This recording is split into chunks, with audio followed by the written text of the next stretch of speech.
Hey guys, welcome back to another episode of GameHammer Dailies, and today we best watch out because I've spotted something cool.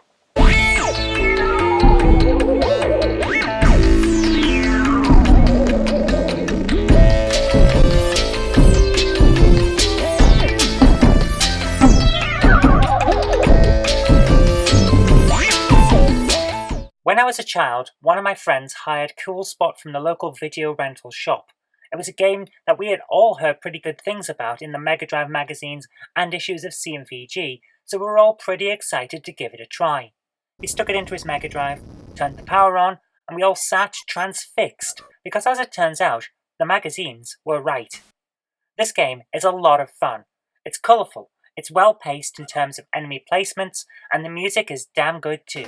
There's really nothing not to like about this game. As mascot platformers go, this one is a good one.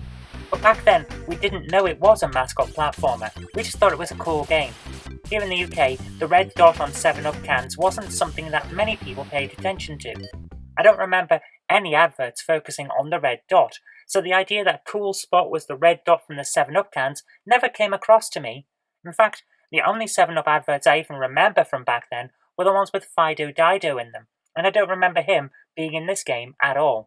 Cool Spot was just a fun little character, like any other character in a platform game, which were of course still all the rage back then. This game wasn't on a par with Zool in terms of its in-your-face advertising. Hell, it wasn't even really on the same level as James Pond 2 and its advertising for Penguin Biscuits. This was just a red dot, jumping around levels full of sea creatures and shooting them with balls.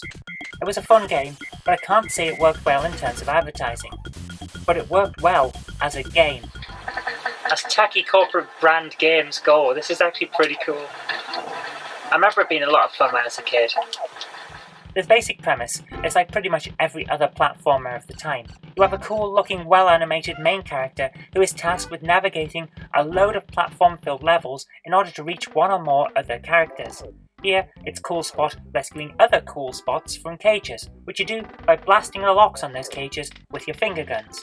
Move over, Cuphead, someone else did that trick decades before you did. The levels are massive, and I really do mean that. They can be confusing to navigate at times too. I often found myself backtracking in the hope of finding where I was supposed to be going next. There are gloves dotted around the levels that tell you which way to go, but they are quite vague in their directions, so don't rely on them too heavily. If there's something I can criticise the game on about, it's that the levels are a little bit difficult to work out where you're supposed to be going. Let's put it that way. There are arrows here and there that tell you where, not arrows, hands pointing. But it's still not clear what you're supposed to be doing and where you're supposed to be going. But aside from that, it's a really fun game and I'm having a lot of fun playing it. The levels are colourful and enjoyable, however, so it's not like you're stuck somewhere boring. Even though they can be a bit maze-like, I enjoyed jumping around these areas, especially the second level with all its seafaring ropes and all the brilliant soundtrack. And that's where the Cool Spot really excels, the music. The Mega Drive version has great music in that typical Mega Drive way, emphasising the trills and the high notes to make something catchy that you'll enjoy listening to for long periods of time.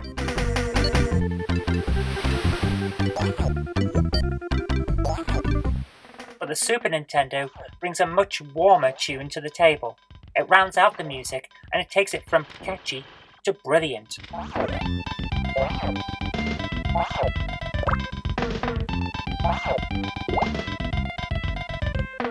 While I've always been a Sega fan at heart, I have to give it to the SNES on this occasion because that soundtrack is far superior.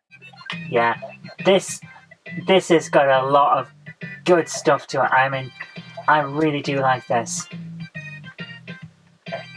There's a lot of charm, a lot of personality. More crabs. This game's got a lot of crabs. Someone didn't like shellfish. Whoa, and insects.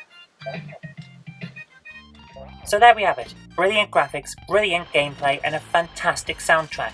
Cool Spot has it all.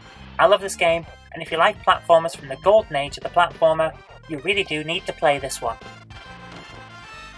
And there you have it. Cool Spot is one of those games that is actually really fun to play. It may have started out as a kind of advertising ploy, but they put the effort in and the time, and it's come out as something that's really well worth playing. So if you like your old platformers, do give that one a try. Okay, that's all we've got time for today, so thank you very much for watching. I hope you did like this, and if you did, remember to click that like button. Share it with your friends so they'll know a good game when they see it, and do subscribe for future videos, because there will be more in the future. But until next time, I've been Kirk-Robinson, you've been watching GameHammer Daily on the Knob Mouse channel, and I'll see you later.